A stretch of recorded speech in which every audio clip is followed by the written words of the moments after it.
Halo pemirsa Kitab Mawas Diri. Dalam video kali ini, saya akan membawakan sebuah pembahasan yang berjudul Perang Pubat sebagai cermin sebuah kekejaman dalam politik. Semoga pembahasan ini dapat menjadi pengetahuan untuk kita semua. Tanpa berlama-lama lagi, langsung saja kita ke pembahasannya. Perang Pubat adalah perang yang terjadi pada tahun 1279 Saka atau 1357 Masehi pada abad ke-14, yaitu di masa pemerintahan Raja Mojopahit Hayam Wuruk.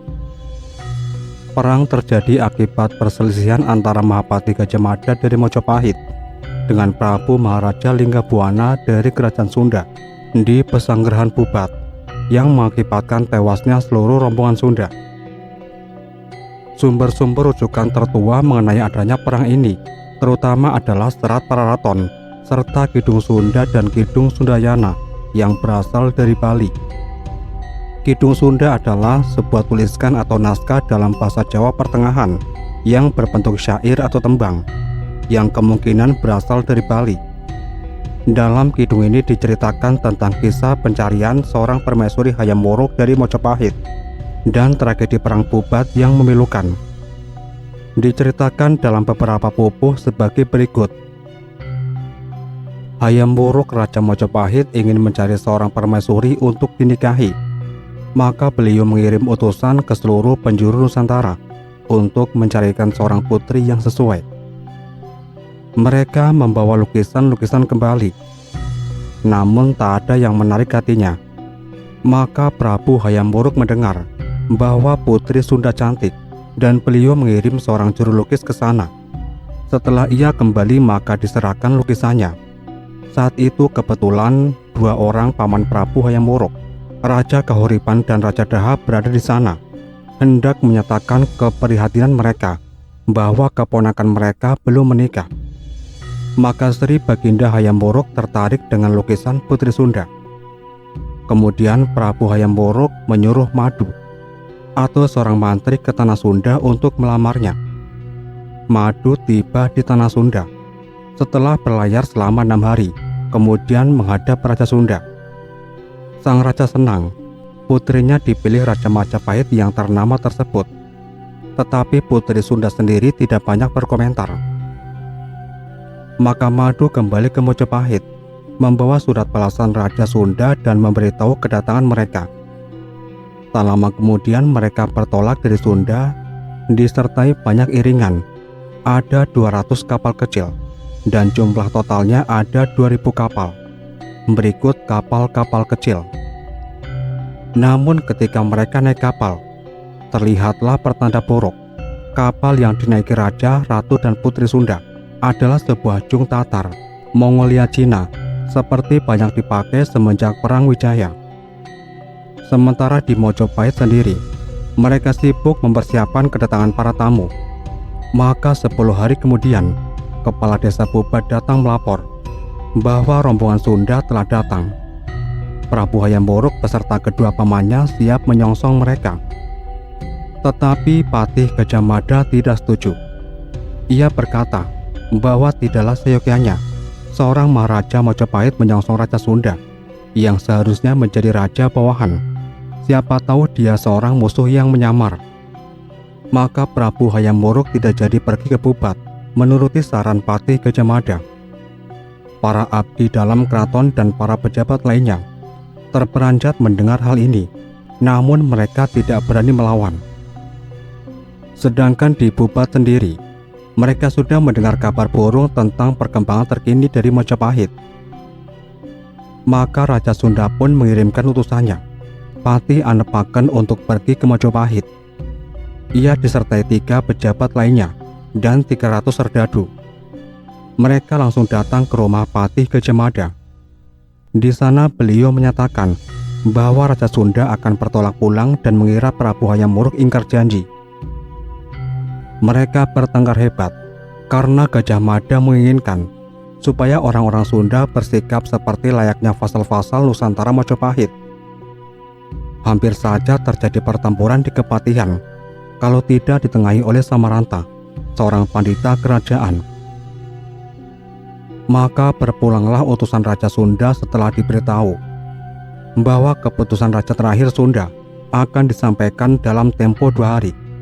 Sementara Raja Sunda setelah mendengar kabar ini tidak bersedia menjadi negara bawahan Mojopahit. Maka beliau berkata memberitahukan keputusannya untuk gugur seperti seorang kesatria. Demi membela kehormatan, lebih baik gugur daripada hidup dihina orang Mojopahit. Kemudian Raja Sunda menemui istri dan anaknya dan menyatakan niatnya dan menyuruh mereka pulang. Tetapi mereka menolak dan bersikeras ingin tetap menemani sang raja. Maka semua sudah siap siaga.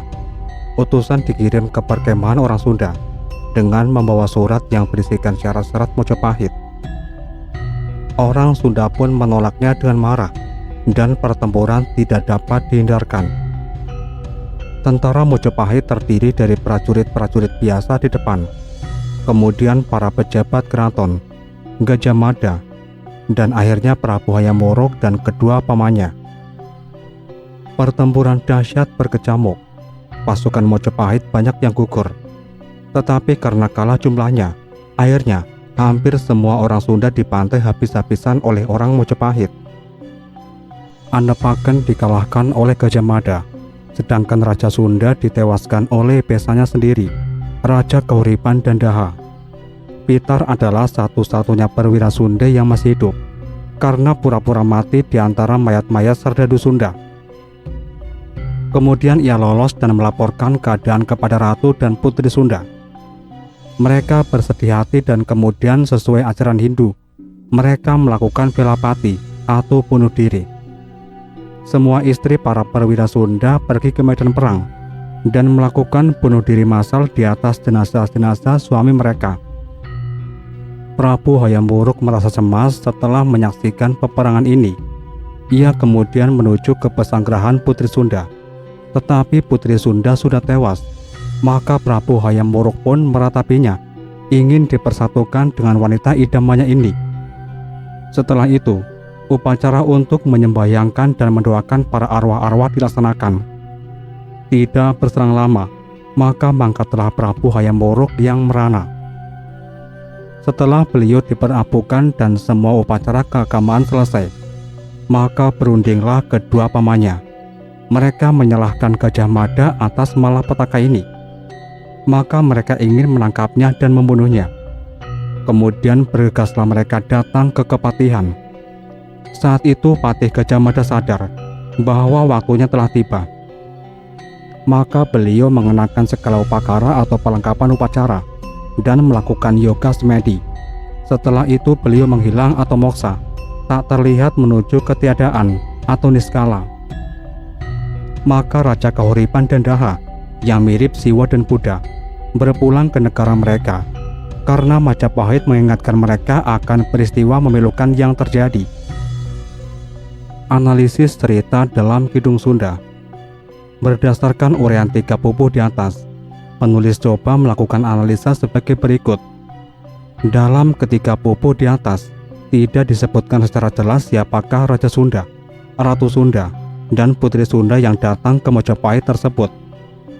Hal ini menyebabkan para ahli sejarah membuat suatu analogi dengan mempergunakan sumber-sumber sejarah yang lain. Analogi yang dilakukan oleh para ahli sejarah berdasarkan sumber-sumber lain tersebut bisa saja keliru atau tidak tepat. Dalam Kidung Sunda ini tidak disebutkan siapa penulis aslinya dan di mana tempat ia menuliskannya, di Jawa atau di Bali. Tentang kematian Mahapati Gajah Mada, uraian dalam Kidung Sunda ini bertentangan dengan uraian yang terdapat dalam kitab Negara Kertagama, khususnya dalam pupuh 71 yang menyebutkan tahun rasa 1286 Saka atau 1364 Masehi beliau mangkat. Baginda Hayam Wuruk gundah, terharu, bahkan putus asa. Di dalam pupuh sebelumnya disebutkan bahwa sebab-sebab meninggalnya Mahapati Gajah Mada adalah karena sakit. Uraian sebagai berikut. Terpaku mendengar Adi Menteri Gajah Mada kering. Jadi kesimpulannya adalah Mahapati Gajah Mada meninggal karena sakit. bukan karena dikejar-kejar oleh kedua orang paman Raja Hayam Wuruk setelah Perang Bubat. Dalam Kidung Sunda tersebut diceritakan bahwa Prabu Hayam Wuruk meninggal lebih dulu dibandingkan Mahapati Gajah Mada. Padahal menurut uraian yang terdapat dalam kitab Nagara Kertagama, yang meninggal lebih dulu adalah Mahapati Gajah Mada. Hal ini dapat kita cermati dalam uraian yang menyebutkan Baginda segera bermusyawarah dengan kedua rama serta ibunda. Permusyawarahan ini dilakukan Prabu Hayam Wuruk untuk mencari pengganti Mahapati Gajah Mada yang telah meninggal. Dengan demikian, Kidung Sunda ini harusnya dianggap hanya sebagai karya sastra biasa, karena tidak menyebutkan secara jelas pihak-pihak dari Kerajaan Sunda, dan bukan sebuah kronik sejarah yang akurat. Sebagai tambahan, satu hal yang paling menarik ialah bahwa dalam teks dibedakan pengertian antara Nusantara dan Tanah Sunda. Orang-orang Sunda dianggap bukan Nusantara, kecuali oleh Patih Gajah Mada. Sedangkan yang disebut sebagai orang-orang Nusantara adalah orang Palembang, orang Tumasik atau Singapura, Madura, Bali, Kochi, Wandan atau Banda Maluku Tengah, Tanjung Pura, Kabupaten Ketapang, dan Sawakung, Pulau Sepuku. Hal ini juga sesuai dengan Kakawin Negara Kertagama, di mana Tanah Sunda tidak disebut sebagai wilayah Mojopahit yang harus membayar upeti. Dengan demikian, jelas bahwa Tanah Sunda bukan negara atau tanah taklukan Mojopahit.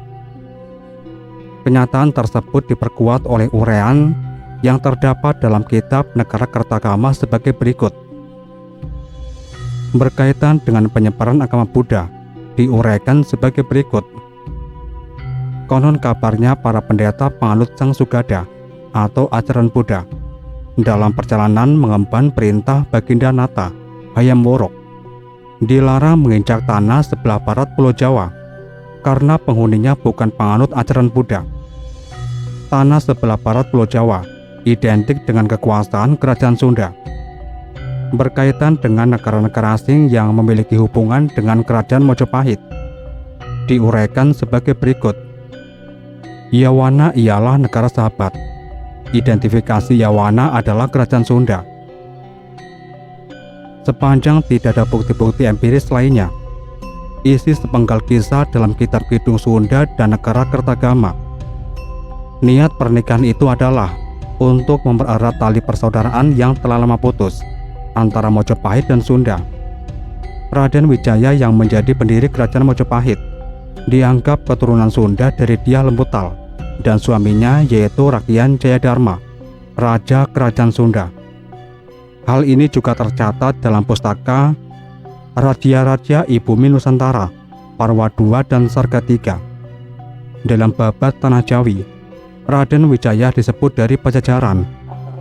Meskipun demikian, catatan sejarah Pajajaran tersebut dianggap lemah kebenarannya, terutama karena nama Lembutal dianggap nama laki-laki. Alasan umum yang dapat diterima adalah Hayam Wuruk memang berniat memberi istri Dyah Pitaloka dengan didorong alasan politik, yaitu untuk mengikat persekutuan dengan negeri Sunda atas restu dari keluarga kerajaan Mojopahit. Hayam Wuruk mengirimkan surat kehormatan kepada Maharaja Linggabuana untuk melamar Dyah Pitaloka. Upacara pernikahan rencananya akan dilangsungkan di Mojopahit. Pihak Dewan Kerajaan Negeri Sunda sendiri sebenarnya keberatan, terutama Mangkubumi Hyang Bunisora Suradipati. Ini karena menurut adat yang berlaku di Nusantara pada saat itu, tidak lazim pihak pengantin perempuan datang kepada pihak pengantin lelaki. Selain itu, ada dugaan bahwa hal tersebut adalah jebakan diplomatik Mojopahit yang saat itu sedang melebarkan kekuasaannya, di antaranya dengan cara menguasai kerajaan Dompu di Nusa Tenggara. Linggabuana memutuskan untuk tetap berangkat ke Mojopahit karena rasa persaudaraan yang sudah ada dari garis leluhur dari dua negara tersebut. Linggabuana berangkat bersama rombongan Sunda ke Mojopahit dan diterima serta ditempatkan di Pesanggerahan Bubak. Raja Sunda datang ke Bubat beserta permaisuri dan putri Dyah Pitaloka dengan diiringi sedikit prajurit. Menurut Kidung Sundayana, timbul niat Mahapati Gajah Mada untuk menguasai kerajaan Sunda. Gajah Mada ingin memenuhi sumpah palapa yang dibuatnya pada masa sebelum Hayam Wuruk naik tahta.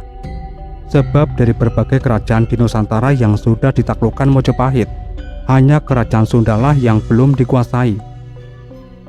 Dengan maksud tersebut, Gajah Mada membuat alasan untuk menganggap bahwa kedatangan rombongan Sunda di Pasanggeran Bubat adalah bentuk penyerahan diri kerajaan Sunda kepada Mojopahit. Gajah Mada mendesak Hayam Wuruk untuk menerima Dyah Pitaloka, bukan sebagai pengantin, tetapi sebagai tanda takluk negeri Sunda dan pengakuan superioritas Mojopahit atas Sunda di Nusantara. Hayam Wuruk sendiri disebutkan bimbang atas permasalahan tersebut, mengingat Gajah Mada adalah Mahapati yang diandalkan Mojopahit pada saat itu. Kemudian terjadi insiden perselisihan antara utusan Linggabuana dengan Gajah Mada. Perselisihan ini diakhiri dengan dimaki-makinya Gajah Mada oleh utusan negeri Sunda yang terkejut bahwa kedatangan mereka hanya untuk memberikan tanda takluk dan mengakui superioritas Majapahit, bukan karena undangan sebelumnya. Namun Gajah Mada tetap dalam posisi semula. Belum lagi Hayam Wuruk memberikan putusannya, Gajah Mada sudah mengerahkan pasukannya atau Bayangkara ke Pasanggerahan Bubat dan mengancam Linggabuana untuk mengakui superioritas Mojopahit. Demi mempertahankan kehormatan sebagai kesatria Sunda, Linggabuana menolak tekanan itu. Terjadilah peperangan yang tidak seimbang antara Gajah Mada dengan pasukannya yang berjumlah besar melawan Linggabuana dengan pasukan pengawal kerajaan atau Balamati yang berjumlah kecil, serta para pejabat dan menteri kerajaan yang ikut dalam kunjungan itu. Peristiwa itu berakhir dengan gugurnya Linggabuana, para menteri, pejabat kerajaan, beserta segenap keluarga kerajaan Sunda. Raja Sunda beserta segenap pejabat kerajaan Sunda dapat didatangkan di Mojopahit dan binasa di lapangan Bubat. Itu salah satu politik jahat Patih Gajah Mada pada Perang Bubat. Tradisi menyebutkan sang putri Dyah Pitaloka dengan hati berduka melakukan bela pati atau bunuh diri untuk membela kehormatan bangsa dan negaranya. Tindakan ini mungkin diikuti oleh segenap perempuan-perempuan Sunda yang masih tersisa, baik bangsawan ataupun abdi. Menurut tata perilaku dan nilai-nilai kasta kesatria, tindakan bunuh diri ritual dilakukan oleh para perempuan kasta tersebut jika kaum laki-lakinya telah gugur. Perbuatan itu diharapkan dapat membela harga diri sekaligus untuk melindungi kesucian mereka, yaitu menghadapi kemungkinan dipermalukan karena pemerkosaan, penganiayaan atau diperbudak. Tradisi menyebutkan bahwa Hayam Wuruk meratapi kematian Dyah Pitaloka.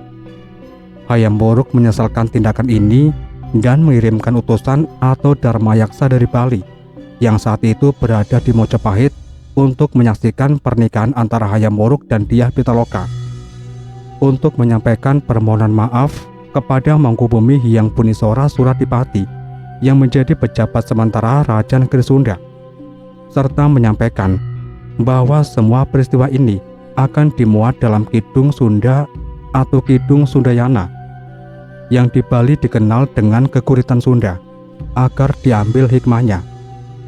Raja Hayam Wuruk kemudian menikahi sepupunya sendiri, yaitu Padukasori.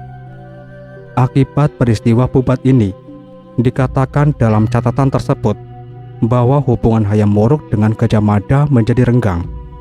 Gajah Mada sendiri menghadapi tentangan, kecurigaan, dan kecaman dari pihak pejabat dan bangsawan Mojopahit. Karena tindakannya dianggap ceroboh dan gegabah, ia dianggap terlalu berani dan lancang, dengan tidak mengindahkan keinginan dan perasaan sang paduka, Raja Hayam Wuruk sendiri. Peristiwa yang penuh kemalangan ini pun menandai mulai turunnya karir Gajah Mada, karena kemudian Hayam Wuruk menganugerahinya tanah perdikan di Madakaripura atau kini Ponorogo. Meskipun tindakan ini nampak sebagai penganugerahan, tindakan ini dapat ditafsirkan sebagai anjuran halus agar Gajah Mada mulai mempertimbangkan untuk pensiun, karena tanah ini letaknya jauh dari ibu kota Mojopahit, sehingga Gajah Mada mulai mengundurkan diri dari politik kenegaraan Istana Mojopahit. Meskipun demikian, menurut negara Kertagama, Gajah Mada masih disebutkan nama dan jabatannya, sehingga ditafsirkan Gajah Mada sendiri tetap menjadi Mahapati sampai akhir hayatnya. Tragedi ini merusak hubungan kenegaraan antar kedua negara dan terus berlangsung hingga bertahun-tahun kemudian. Hubungan Sunda Mojopahit tidak pernah pulih seperti sedia kala. Pangeran Niskala Wastu Kencana, adik Putri Pitaloka yang tetap tinggal di Istana Kawali dan tidak ikut ke Mojopahit mengiringi keluarganya karena saat itu masih terlalu kecil. Menjadi satu-satunya keturunan raja yang masih hidup dan kemudian akan naik tahta menjadi Prabu Niskala Wastu Kencana. Kebijakannya antara lain memutuskan hubungan diplomatik dengan Mojopahit dan menerapkan isolasi terbatas dalam hubungan kenegaraan antar kedua kerajaan. Akibat peristiwa ini pula, di kalangan kerabat negeri Sunda diberlakukan peraturan larangan estri tiluaran yang isinya diantaranya tidak boleh menikah dari luar lingkungan kerabat Sunda, atau sebagian lagi mengatakan tidak boleh menikah dengan pihak Mojopahit. Peraturan ini kemudian ditafsirkan lebih luas sebagai larangan bagi orang Sunda untuk menikahi orang Jawa. Tindakan keberanian dan keperwiraan Raja Sunda dan Putri Dyah Pitaloka untuk melakukan tindakan bela pati atau berani mati dihormati dan dimuliakan oleh rakyat Sunda dan dianggap sebagai teladan. Raja Linggabuana dijuluki Prabu Wangi atau bahasa Sunda raja yang harum namanya karena kepahlawanannya membela harga diri negaranya. Keturunannya, raja-raja Sunda kemudian dijuluki Siliwangi yang berasal dari kata Siliwangi yang berarti pengganti, pewaris atau penerus Prabu Wangi. Beberapa reaksi tersebut mencerminkan kekecewaan dan kemarahan masyarakat Sunda kepada Mojopahit, sebuah sentimen yang kemudian berkembang menjadi semacam rasa persaingan dan permusuhan antara suku Sunda dan Jawa yang dalam beberapa hal masih tersisa hingga kini. Antara lain, tidak seperti kota-kota lain di Indonesia, di kota Bandung, ibu kota Jawa Barat sekaligus pusat budaya Sunda, tidak ditemukan jalan bernama Gajah Mada atau Majapahit. Meskipun Gajah Mada dianggap sebagai tokoh pahlawan nasional Indonesia, kebanyakan rakyat Sunda menganggapnya tidak pantas akibat tindakannya yang dianggap tidak terpuji dalam tragedi ini. Hal yang menarik antara lain, meskipun Bali seringkali dianggap sebagai pewaris kebudayaan Mojopahit, masyarakat Bali sepertinya cenderung berpihak kepada kerajaan Sunda dalam hal ini, seperti terbukti dalam naskah Bali Kidung Sunda. Penghormatan dan kekaguman pihak Bali atas tindakan keluarga kerajaan Sunda yang dengan gagah berani menghadapi kematian sangat mungkin karena kesesuaiannya dengan ajaran Hindu mengenai tata perilaku dan nilai-nilai kehormatan kasta kesatria, bahwa kematian yang utama dan sempurna bagi seorang kesatria adalah di ujung pedang di tengah medan laga. Nilai-nilai kepahlawanan dan keberanian ini mendapatkan sandingannya dalam kebudayaan Bali, yakni tradisi puputan, pertempuran hingga mati yang dilakukan kaum prianya, disusul ritual bunuh diri yang dilakukan kaum wanitanya. Mereka memilih mati mulia daripada menyerah, tetap hidup tetapi menanggung malu, kehinaan dan kekalahan. Perang Pupat adalah peristiwa yang menyiratkan kelicikan parti Gajah Mada dan ambisi sang Mahapati yang ingin menguasai Nusantara. Kita bercermin dengan kisah ini. Banyak sekali di zaman sekarang orang yang ingin mencapai tujuan dengan berpolitik kotor dan menghalalkan segala cara. Sampai di sini dulu pembahasan kita kali ini. Nantikan pembahasan-pembahasan menarik berikutnya. Tetap di channel Kitab Mawas Diri.